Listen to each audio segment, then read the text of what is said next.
जय हिंद दोस्तों। देखिए, अभी जो हम आंसर राइटिंग प्रैक्टिस कर रहे हैं वो daily UPSC mains answer writing practice कर रहे हैं 2025 के लिए। अभी जो मेनली जिसमें हम क्वेश्चन डिस्कस कर रहे हैं, अभी जो रिसेंटली 2024 में यूपीएससी का मेंस का पेपर हुआ है, वही क्वेश्चन हम जीएस वाइज डिस्कस कर रहे हैं। अभी हमारे जीएस 3 का पेपर चल रहा है। ऑलरेडी जीएस 1 एंड जीएस 2 हमारा कंप्लीट हो चुका है। प्रीलिम्स के लिए हमने प्रीवियस ईयर क्वेश्चन पेपर के कुछ एमसीक्यूज डिस्कस किए। जैसे अगर हम हिस्ट्री की बात करें, इसमें 556 से ज़्यादा क्वेश्चन हमने अप्रॉक्स 556 क्वेश्चन डिस्कस किए। और पॉलिटी के लिए हमने 300 से ज़्यादा क्वेश्चन डिस्कस किया है। तो ये सारी वीडियो आपको प्लेलिस्ट में अपलोडेड मिल जाएगी। आप प्लेलिस्ट एक्सेस करके ये सारी वीडियो देख सकते हैं। तो अभी हमारा फोकस अब किस पे चल रहा है? मेंस आंसर राइटिंग प्रैक्टिस के लिए। जब हमारा ये जीएस का सारा कंप्लीट हो जाएगा, तब हम दोबारा क्या करेंगे? प्रीलिम्स लेकर के चलेंगे, क्योंकि आप सबको पता होगा कि जो यूपीएससी अपना एग्जाम लेता है वो 3 स्टेजेस में लेता है। फर्स्ट स्टेज में आपको प्रीलिम्स, सेकंड स्टेज में मेंस, और थर्ड जो स्टेज होता है उसमें इंटरव्यू कंडक्ट कराता है। प्रीलिम्स में आपका 2 होता है, एक होता है आपका जीएस का, दूसरा होता है सीसेट। मेंस में आपको 2 क्वालिफाइंग पेपर यानी कि लैंग्वेज का पेपर देखने को मिलेगा, इंग्लिश। और 8 शेड्यूल में जो 22 लैंग्वेज है, आप उनमें से कोई सा भी एक लैंग्वेज चुन सकते हैं कंपलसरी। ये दोनों पेपर होते हैं 300 मार्क्स के। उसके बाद आता है आपका मेरिट एग्जाम। मेरिट एग्जाम में आपके पास 7 एग्जाम होते हैं, जिसमें से एक होता है ऐसे का यानी कि निबंध का। दूसरा होता है बाकी जो पेपर 1 2 सॉरी, पहला तो आपका ऐसे हो गया, दूसरा, तीसरा, चौथा, पांचवा, छठा, सातवां। दूसरा पेपर होगा जीएस 1, तीसरा पेपर होगा जीएस 2, चौथा पेपर होगा जीएस 3, तो पांचवा पेपर होगा जीएस 4, छठा पेपर होगा, और सातवां, छठा सातवां ऑप्शनल के 2 पेपर होते हैं। ऑप्शनल ऑप्शनल सेम सब्जेक्ट के 2 पेपर होगा। यानी आपने मान लीजिए पीएसआईआर चुना है तो इसके 2 पेपर होंगे, या आपने ऑप्शनल में हिस्ट्री चुना है तो इसके 2 पेपर होंगे। केमिस्ट्री चुना है तो इसके 2 पेपर देखने को मिलेगा। वॉट एवर आपने कोई सा भी सब्जेक्ट चुना है तो उसके आपको क्या देखने को मिलेगा? 2 पेपर देखने को मिलेगा। ये सारे पेपर होते हैं 250 मार्क्स के। ऐसे से जो स्टार्ट होगा 250 से लेकर के आपको ऑप्शनल तक जाएगा। ऑप्शनल का दोनों मिला दो तो 500 का हो जाएगा। और बाकी ये सारे क्या होते हैं? हमारे 250 वर्ड्स के होते हैं। जब आप ये सारे चीजें क्लियर करते हो, पहले आप ये समझिए, जब आप प्रीलिम्स क्लियर करते हो तब आप पहुंचते हो सेकंड स्टेज यानी कि मेंस में। जब आपका मेंस में क्वालिफाई हो जाता है तब आप पहुंचते हो थर्ड स्टेज यानी कि इंटरव्यू। इंटरव्यू होता है 275 मार्क्स का, सॉरी 275 मार्क्स का। जब आप इंटरव्यू भी क्लियर कर लेते हो तब आपके पास लेटर आता है ज्वाइनिंग का, जिसमें आप लवासना जाकर के 21 मंथ की ट्रेनिंग करते हो। तो बाकी तो आपको सारे शेड्यूल पता है। तो मेन फोकस होना चाहिए आपका एग्जाम पे, कि आपको एग्जाम आप कैसे क्लियर कर सकते हो। तो इसी एग्जाम को लेकर के हम अभी क्या कर रहे हैं? डेली एक मेंस आंसर राइटिंग प्रैक्टिस कर रहे हैं। देखिए, बहुत से बच्चों के मन में सवाल ये आता है कि हमें आंसर राइटिंग कब से स्टार्ट कर देनी चाहिए। वैसे जब आपका सिलेबस 40% 50% हो जाए, तब से आप क्या कर सकते हो? जो आपका मेंस आंसर राइटिंग प्रैक्टिस है, आप उसको स्टार्ट कर सकते हो।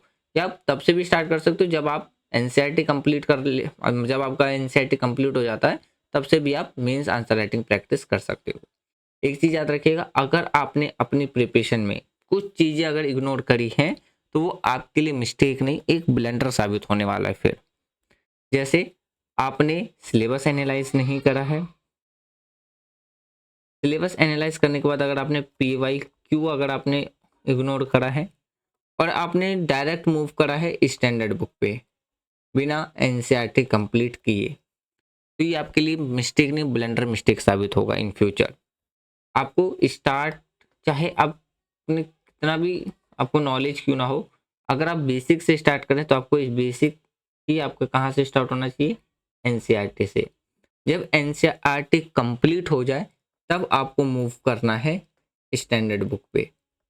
और आपके मन में ऑप्शनल को लेकर के एकदम क्लियर होना चाहिए कि आप कौन सा ऑप्शनल सब्जेक्ट रखना चाहते हैं। जब आपका सिलेबस कंप्लीट हो जाए साथ साथ में आपको फिर क्या करना है, मान लीजिए आपने 40% सिलेबस कंप्लीट कर लिया है। जैसे ही आपका 40 से 50% सिलेबस कंप्लीट हो जाए आपको पीवाईक्यू लगा लेना शुरू कर देना चाहिए। एमसीक्यू क्वेश्चंस प्रैक्टिस फिर आपको डेली मिनिमम 30 एमसीक्यू तो प्रैक्टिस करनी ही करनी चाहिए। आप 50 कर सकते हैं तो बहुत अच्छी बात है। मैंने किसी किसी वीडियो में 20-30 का है। पहले उन बच्चों के लिए कहा था कि सबका टाइम शेड्यूल एक जैसा नहीं होता। खुद कुछ बच्चे ऐसे होते हैं जो स्टडी के साथ साथ पार्ट टाइम जॉब कर रहे होते हैं। कुछ बच्चे ऐसे होते हैं जो ग्रेजुएशन टाइम पे होते हैं। कुछ बच्चे स्कूलिंग टाइम से ही स्टार्ट कर देते हैं प्रिपरेशन। तो आप मिनिमम अगर आप टारगेट लेके चल रहे हो, अभी आप जैसे कॉलेज में हो, स्कूल में हो, आपका सेकेंड ईयर है, फर्स्ट ईयर है, थर्ड ईयर है, तो उसमें आप 50 क्वेश्चन मिनिमम एमसीक्यू के फिर आप सॉल्व कर सकते हो। अगर आप पार्ट टाइम जॉब करते हो तो मिनिमम आपको 30 एमसीक्यू तो सॉल्व करना ही चाहिए। अगर आप 50 एमसीक्यू लेके चल रहे हो तो जिसमें आपका रेशियो 60-40 का होना चाहिए। 60-40 का मतलब 60% आपको जीएस का करना है, 40% आपको सी सेट का करना है। क्यों? क्योंकि इस बार यूपीएससी ने धीरे धीरे सी सेट का भी स्टैंडर्ड बढ़ाना शुरू कर दिया है। अगर आप 30 एमसीक्यू लगा रहे हो तो उसमें भी यही रेशियो होना चाहिए 40-60 का, या आप अपने अकॉर्डिंग भी लगा सकते हो, 50-50 भी कर सकते हो जैसी आपकी प्रिपरेशन है। और अगर हम आंसर राइटिंग की प्रैक्टिस की बात करें तो वो आपको एक दिन में मिनिमम 2 तो करने ही करने हैं। पहला आपको जीएस का करना है, जीएस का आप सीरियस वाइज कर सकते हो, और दूसरा करना है ऑप्शनल। ऑप्शनल ये दो मीन्स आंसर राइटिंग प्रैक्टिस आपको स्टार्ट कर देनी चाहिए जैसे ही आपका एनसीईआरटी कंप्लीट होता है तैसे ही। उसके बाद आपको अगर 50% सिलेबस कंप्लीट है या 40 से 50% सिलेबस कंप्लीट है, आपको मॉक टेस्ट लगा लेना स्टार्ट कर देना चाहिए जब तक आपका फाइनल एग्जाम ना हो जाए। एक छोटी सी गाइडेंस है, आप इसको फॉलो कर सकते हो अगर आप ग्रेजुएशन लेवल पे हो या आप पार्ट टाइम जॉब कर रहे हो। और मुझसे कोई अगर सीनियर और मुझसे कोई जो एक्सपर्ट अगर कोई वीडियो देखता है तो मैं उनसे रिक्वेस्टेड करूंगा कि आप भी कुछ सजेशंस कमेंट बॉक्स में लिख दें, ताकि जो न्यू स्टूडेंट्स हैं जो अपनी जर्नी स्टार्ट करना चाहते हैं उनको एक अच्छी खासी गाइडलाइंस मिलते रहे। और इसी तरीके से हमारे क्या चलता रहेगा, डिस्कशन चलता रहेगा। देखिए क्वेश्चन जो पूछा गया है, अगर आप क्वेश्चन देखो तो मेन क्वेश्चन निकल के आया है आपसे लैंड रिफॉर्म के बारे में पूछा है। क्वेश्चन में क्या पूछा है कि ऐसा कौन सा फैक्टर है या ऐसा कौन सा कारण है जो हमारी कंट्री के कुछ स्टेट में जो लैंड रिफॉर्म था वो सक्सेसफुली हुआ था। इस पे आपको कमेंट करना था, यानी कि एवेलुएट करके आंसर बताने थे पॉइंट्स में। सबसे पहले अगर हम आंसर की बात करें तो आंसर में मैंने यहाँ पे कुछ पॉइंट्स लिखे हैं। ये 100% नहीं है कि मेरा ही आंसर सही है, आपको लगता है कि नहीं इसके अलावा भी कोई पॉइंट्स इंपॉर्टेंट पॉइंट हो सकते हैं, कमेंट बॉक्स ओपन है, आप कमेंट बॉक्स में सजेस्ट कर सकते हैं, ये बता सकते हैं कि नहीं ये पॉइंट्स भी हैं। आप मेरे आंसर को मार्क्स देना चाहें मार्क्स दे सकते हैं। इस तरीके से हमारा क्या रहेगा, एक मेंस आंसर राइटिंग डिस्कशन चलता रहेगा। तो जिससे जो न्यू स्टूडेंट्स हैं उनको भी गाइडेंस मिलती रहेगी और इधर से आपका भी प्रिपरेशन और इधर मेरा भी प्रिपरेशन चलता रहेगा। तो देखिए सबसे पहले हम बात करते हैं लैंड रिफॉर्म के बारे में। अगर आपने क्लास 12th की जो इकोनॉमिक्स की बुक है, Indian economy, Indian economy economics, तो उसमें भी आपको लैंड रिफॉर्म के बारे में आपने पढ़ा होगा। बेसिक आपको वहाँ से मिल गया होगा, बेसिक आपको वैसे 10th से ही मिल गया होगा। जैसे केरला का पॉवर्टी वाले चैप्टर में अगर आपने पढ़ा होगा कि केरला, या अगर हम वेस्ट बंगाल या हरियाणा की बात करें तो वहाँ पे पॉवर्टी कैसे सुधारा था। तो उसमें एक एग्जांपल था कि बंगाल के अंदर जो पॉवर्टी खत्म हुई थी उन्होंने लैंड रिफॉर्म के द्वारा क्या है वहाँ पे जो पॉवर्टी थी उसको खत्म करने की कोशिश की गई थी। तो बेसिक कॉन्सेप्ट आपको ये एनसीईआरटी से देखने को मिल जाएगा। अगर आप इकोनॉमिक्स के लिए एनसीईआरटी फॉलो करते हैं तो मैं रिकमेंडेड करूँगा टीआर जैन की इकोनॉमिक्स की बुक आती है इंडियन इकोनॉमी और मैक्रो इकोनॉमिक्स, आप वो फॉलो कर सकते हैं। बहुत अच्छी बुक है, उसमें आपको नोट्स तक बनाने की ज़रूरत नहीं पड़ेगी। उसमें सारे जो टॉपिक्स हैं कॉन्सेप्ट के साथ, एक तो बहुत ही जनरल और इजी लैंग्वेज में समझाने की कोशिश की गई है और पॉइंट टू पॉइंट समझाने की कोशिश की गई है। तो अगर आपको इकोनॉमिक्स एनसीईआरटी समझ में नहीं आ रही है तो आप टीआर जैन की बुक लेकर फॉलो कर सकते हैं। मार्केट में अप्रॉक्स उसकी जो प्राइस है वो आपको 300 से 350 के बीच में आपको एक बुक की प्राइस देखने को मिल जाएगी। कॉपीराइटेड रिजर्व है लेकिन हार्ड कॉपी आपको इजिली किसी भी बुक शॉप पे आपको मिल जाएगा, तो आप वहां से फॉलो कर सकते हैं, वो बुक को फॉलो कर सकते हैं। अच्छी बुक है, इजी लैंग्वेज में। अगर एनसीईआरटी समझ में नहीं आती, अगर आपने एनसीईआरटी पढ़ रखी है तो कोई दिक्कत नहीं है। तब आप अगर एनसीईआरटी कंप्लीट हो चुकी है और आपको स्टैंडर्ड पढ़ना है तो आप रमेश सिंह की बुक पढ़ सकते हैं। रमेश सिंह की भी बुक आपको काफ़ी ज़्यादा अच्छी नजर आएगी, काफ़ी इजी लैंग्वेजेस में यूज़ की गई है उसमें। तो देखिए, अगर हम लैंड रिफॉर्म की बात करते हैं तो लैंड रिफॉर्म का मतलब होता है कि सरकार कुछ चीज़ें ऑनरशिप के रिगार्डिंग में क्या करती है, चेंजेस लेके आती है। तो जिसकी वजह से जो लैंड का जो डिस्ट्रीब्यूशंस किया जाता है, इसके लिए फेयरली किया जाता है हर एक इंसान के लिए, ताकि हम सोसाइटी में मतलब गवर्नमेंट क्या करे, सोसाइटी के अंदर में इन इक्वालिटी को ख़त्म कर सके। क्योंकि देखिए, अगर हम इन प्रीवियस टाइम बात करते हैं, कॉलोनियल टाइम की बात करते हैं, तो उस टाइम पे जो लैंडलॉर्ड होते थे वो काफ़ी लार्ज क्वांटिटी में क्या करते थे, लैंड को ऑन करते थे। तो उस टाइम पे क्या था, मेजर ऑफ जो पीपल्स थे सोसाइटी के अंदर में, वो लैंडलॉर्ड के अंदर में एज अ लेबर की तरीके से वो काम करते थे और उन्हें प्रॉपरली जो उनके चार्जेस थे या जो पेमेंट्स होते थे वो प्रॉपरली नहीं मिलते थे। तो सरकार के द्वारा फिर क्या है, आफ्टर इंडिपेंडेंस लैंड रिफॉर्म लाया गया था, ताकि सोसाइटी के अंदर में जो इनइक्वालिटी है, इकोनॉमिक इनइक्वालिटी है, इस गैप को खत्म किया जा सके। इसका जो मेन उद्देश्य था, इनइक्वालिटी को रिड्यूस करना था। तो लैंड रिफॉर्म में क्या था कि जो बड़े लैंड लॉर्ड थे, जो लार्ज क्वांटिटी में लैंड को ऑन किया करते थे, तो उनसे जमीनें लेकर के जो पुअर सेक्शन होती थी या जो गरीब लोग होते थे सोसाइटी के अंदर में, उनको डिस्ट्रीब्यूट कर दिया जाता था। अगर हम in simple term land reform की बात करते हैं तो उसके बारे में आप क्या चीज़ें याद रख सकते हो। पहला पॉइंट आप ये याद रख सकते हो कि जो एक्स्ट्रा लैंड होते थे, जो लैंडलॉर्ड ऑन करते थे, बड़े जो जमींदार सब होते थे, उनसे लैंड लेकर के, यानी कि जो बड़े जमींदार होते थे उनसे जमीन सरकार ले लेती थी। फिर क्या करती थी, जो स्मॉल फार्मर्स होते थे या जो लैंडलेस फार्मर होते थे, यानी कि जो गरीब पीपल्स होते थे, उनको वो ज़मीनें दे दी जाती थी। और जो भी अनफेयरली जो ट्रीटेड किया जाता था, व्यवहार किया जाता था, उनसे जो रेंट ली जाती थी, उससे भी क्या किया जा सकता था, उन्हें बचाने के लिए लैंड रिफॉर्म लाया गया था। अब ये 3 पॉइंट एक्स्ट्रा में याद रख सकते हैं। फिर देखिए, एक्चुअली जो इसका जो उद्देश्य था वो क्या था, हर एक इंसान के लिए, जो एक्चुअली क्या था कि हर एक इंसान के लिए लैंड जो था एक बेनिफिट था, ताकि उन्हें वो क्या कर सके, एज ए मतलब इन एग्रीकल्चर सेक्टर में वो क्या कर सकते थे, एक्टिविटीज़ कर सकते थे, जॉब कर सकते थे, काम कर सकते थे, जिनकी वजह से उनको क्या मिलता था, बेनिफिट मिलता था। यानी कि जो भूमि सुधार लाया था, इसका मेन मोटिव ही यही था। वो ये सुनिश्चित करना चाहते थे कि जो ज़मीन है, ज़मीन पर काम करने वाले जो लोग हैं, उनको क्या मिले, प्रॉफिट मिले, लाभ मिले, ना कि केवल अमीर ज़मींदारों को, लैंडलॉर्ड को। तो इनका ये मेन मोटिव था। अब देखिए, ऐसा कौन कौन सा रीज़न था कि कुछ ही जगहों पर, कुछ ही पार्ट्स में कंट्री के, जहाँ पे जो लैंड रिफॉर्म था वो सक्सेसफुली इम्प्लीमेंट हो पाया था। तो इसके कुछ फैक्टर्स थे, जैसे अगर हम पॉलिटिकल विल और कमिटमेंट की बात करते हैं। दूसरा आपको देखने को मिलेगा सपोर्टिव गवर्नमेंट पॉलिसी। तीसरे पॉइंट की बात करते हैं तो वो आपको क्या देखने को मिलेगा, active role of local institution. Fourth देखने को मिलेगा मोबिलाइजेशन बाय सोशल मूवमेंट।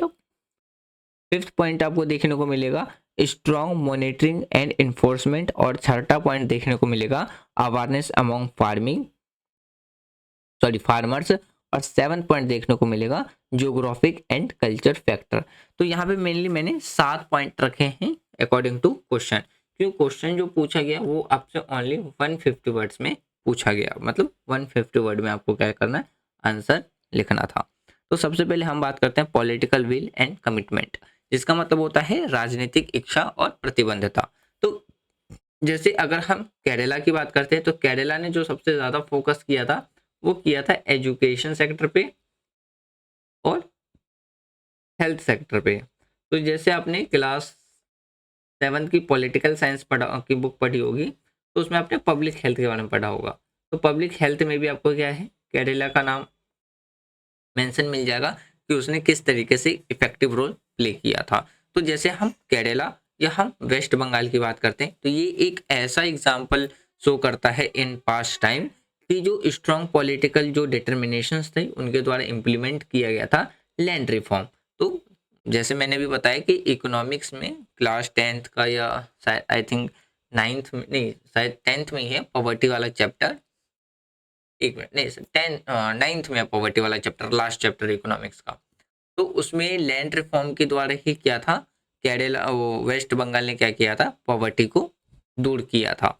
तो अब वेस्ट बंगाल और केरला के एग्जाम्पल से आप समझ सकते हैं कि किस तरीके से वहां पे प्रॉपरली इम्प्लीमेंट हुआ था लैंड रिफॉर्म। तो मेन रीजन क्या देखने को मिलेगा, वहां का पॉलिटिकल जो स्ट्रॉन्ग पॉलिटिकल डिटरमिनेशन था, जिसके वजह से वहां पे प्रॉपरली सक्सेसफुली इम्प्लीमेंट हो पाया। फिर देखिए दूसरे पॉइंट में अगर हम लीडर्स की बात करते हैं, यानी कि जो नेता थे उनके द्वारा जो सामाजिक यानी कि सोशल जस्टिस के लिए भूमि जो लैंड था उसका क्या किया था, रीडिस्ट्रीब्यूशंस किया था। रीडिस्ट्रीब्यूशंस का मतलब होता है लैंड लॉर्ड से जमीन लेकर के क्या करना, छोटे जो फार्मर्स होते हैं स्मॉल फार्मर्स या जो लैंडलेस फार्मर होते हैं उनके बीच में क्या करना, डिस्ट्रीब्यूट कर देना, उनको बांट देना। आप ऐसे समझ सकते हैं। दूसरा पॉइंट की बात करते हैं, वो आपको देखने को मिलेगा सपोर्टिव गवर्नमेंट पॉलिसी, मतलब सरकार की सहायक नीति।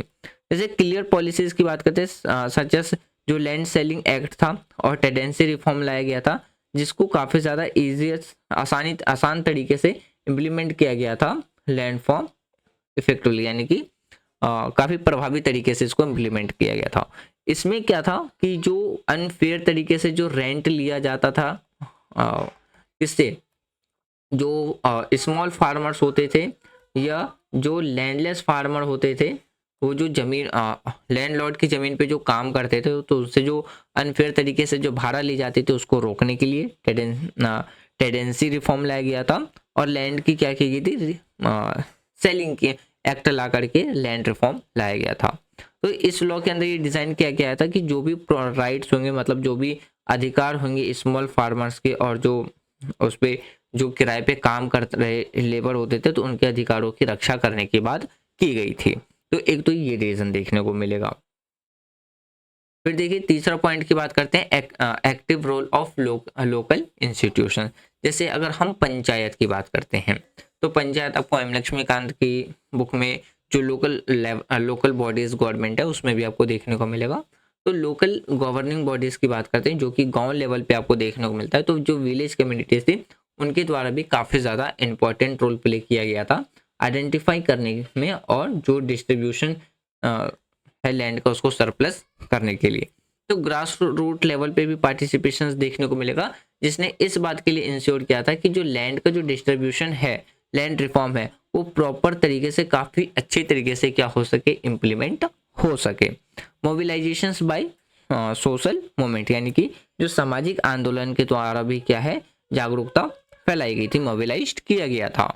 तो जो मूवमेंट्स लीड किए जा रहे थे, जैसे कि कम्युनिटीज पार्टी के द्वारा वेस्ट बंगाल के अंदर में, क्योंकि ये क्रिएट किया गया था कि किस तरीके से जागरूकता फैलाई जाए और प्रेशर के लिए क्या किया जाए, सॉरी रिफॉर्म के लिए क्या किया जाए, प्रेशर बनाया जाए। तो फार्मर और लेबर की बात करते हैं, तो उन्हें किसान और जो मजदूर थे उनको संगठनों में के भूमि के समान क्या किया था, उनकी जो भी फेयर तरीके से डिस्ट्रीब्यूशंस की बात कही थी। संगठनों ने भूमि का जो फेयर डिस्ट्रीब्यूशन है उसकी मांग करी थी। आपको देखने को मिलेगा fifth point, strong monitoring and enforcement. अब इसका मतलब क्या है कि देखिए जो स्ट्रिक्ट जो मॉनिटरिंग का मतलब होता है निगरानी रखना। तो स्ट्रिक्ट तरीके से मॉनिटरिंग को इंश्योर किया गया था ताकि जो लैंडलॉर्ड्स हैं, यानी कि जो बड़े बड़े जमींदार हैं, भूमि सीमा कानून का वो क्या करे, पालन करे और कानून का दुरुपयोग ना करे। फिर अगर कोई कानून का दुरुपयोग करता हुआ पाया जाता था तो उनके उसके रिगार्डिंग में क्या थी, पेनल्टीज रखी गई थी, और यानी कि जो अवैध कार्यों का हस्तक्षेप को रोकने के लिए भी व्यवस्था रखी गई थी, यानी कि जो भी इलीगल प्रैक्टिसेस हैं। फिर आपको देखने को मिलेगा अवेयरनेस अमंग द फार्मर्स, यानी कि किसानों के बीच में जागरूकता। तो जैसे एजुकेशन एंड अवेयरनेस कैंपेन लाया गया था इस रिफॉर्म के द्वारा, ताकि हर एक किसान को उनके अधिकार के बारे में अंडर लैंड रिफॉर्म लॉ के तहत में उनके अधिकार के बारे में क्या किया जा सके, बताया जा सके, उन्हें जागरूक किया जा सके। Knowledge empowered them to demand and receive their due share, मतलब जागरूकता ने उन्हें अपना हक मांगने और प्राप्त करने में क्या बना दिया था, एक सक्षम, एम्पावर्ड बना दिया था। लास्ट पॉइंट आता है geographic and climatic factors. Some reasons की बात करते हैं। यहाँ पे रीजंस का मतलब आपको क्या देखने को मिलेगा, सिनोनिम्स में आप एरिया याद रख सकते हो, हिंदी में आप क्षेत्र समझ सकते हो। तो जैसे कुछ क्षेत्रों में जो छोटे जाति वाले जो लोग होते थे, उनकी भूमिका के कारण ही क्या था, जो लैंड रिफॉर्म्स था वो इजिली क्या हो सका था, फिजिबल बन सका था। एक तो ये आपको देखने को मिलेगा। फिर अगर हम कम्युनिटी की बात करते हैं, यानी कि जो सामुदायिक भावना वाले जो क्षेत्र में सामूहिक विकास का भी क्या है, उन्हें समर्थन मिला था। तो ये ऐसे फैक्टर्स थे जिसके वजह से ये इंश्योर हुआ था हमारी कंट्री के कुछ पार्ट के अंदर में कि जो लैंड रिफॉर्म है वो सक्सेसफुली इम्प्लीमेंट हो चुका था। तो फ्रेंड्स, अकॉर्डिंग टू अगर हम क्वेश्चन बात करें तो जो क्वेश्चन पूछा था उसके अकॉर्डिंग जो भी हमने अभी पॉइंट्स डिस्कस करें, अगर आपको लगता है कि नहीं और भी कुछ इंपॉर्टेंट पॉइंट हो सकते हैं, आप बिल्कुल कमेंट बॉक्स में बता देना।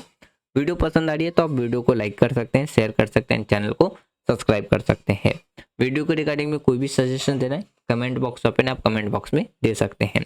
ये सारे नोट्स पीडीएफ के फॉर्म में लेने के लिए, अगर आपको ये सारे नोट्स पीडीएफ के फॉर्म में चाहिए तो टेलीग्राम का लिंक आपको चैनल के डिस्क्रिप्शन लिंक में मिल जाएगा, डिस्क्रिप्शन में उसका लिंक मिल जाएगा। आप वहाँ से टेलीग्राम चैनल ज्वाइन कर सकते हैं, या आप डायरेक्ट टेलीग्राम पे सर्च कर सकते हैं द ओशियन ऑफ शिक्षा और टेलीग्राम चैनल को ज्वाइन कर सकते हैं। वहाँ पे आपको फ्री ऑफ कॉस्ट सारी चीज़ें मिल जाएगी। Thanks for watching friend, take care, जय हिंद।